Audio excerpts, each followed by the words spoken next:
Қазақ таланттарға өте бай ел.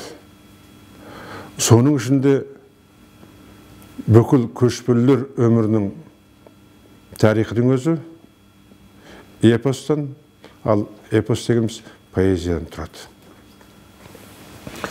Біз қаншама ұлылардың санын көпсініп айтқанымызбен, шын талант еш қашанда қайталанбайды. Егерде осы 21-ші ғасырға дейінгі түркі тектес тілден өлең өрнектеген ақындарды және олардың шығармасын салыстырып келетін болсақ, соның ішінде бірде-біреуі Ілияс Жансүгірдің поэзиясын қайталай алмайды. Ілияс Жансүгіровтің поэзиясы кешегі Қадыр Тұманбайға да, одан бұрынғы Мағжанға, Ілияс, одан бұрынғы Мағжан мен Сәкенге де мүлдем ұқсамайтын. Ішкі ырғақтары, бунақтары, шұбатылған ойлары, көркем сөздері, махамбеттің ырғағына таяп кететін, бірақ мүлдем алыс жатқан ұлы құбылыс. Ілияс Жансүгіровтің поэзиясындағы ішкі мүмкіндіктер, оның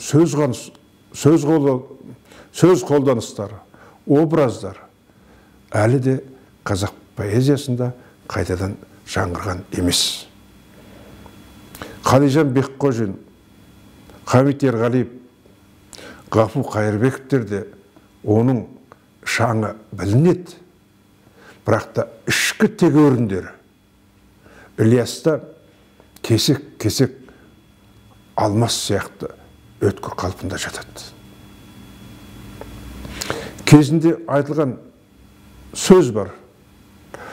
Ілиястың поэзиясындағы шашылып қалған алмастардың өзінен бір ұлы ақынның шығармасына арқау болатын сом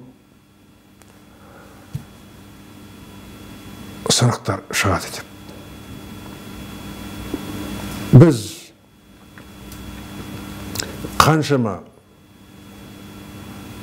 ұлы тұлғаларды жақсы көріп, асқақтатқан сайын, Ілияс сол ұлы тұлғалардың шығармаларының ішіндегі мүмкіндік болып, және мүмкіндіктің өзіндей болып алмастай жарқырап тұрады. Ілиястың жарқылдаған алмастары жүректің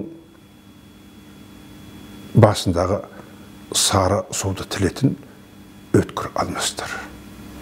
Сондықтан да өзінің өлеңдері сияқты толқындатып, асаулатып, баяулатып, жайдарланып, бұйраланып, майдаланып, еркелеп, күліп, тасқындап тұратын қуатты күш тек Ілиястың өзіне ғана тән. Сондықтан да Ілияс бүкіл қазақ поэзиясының жұмыр найзағай сияқты.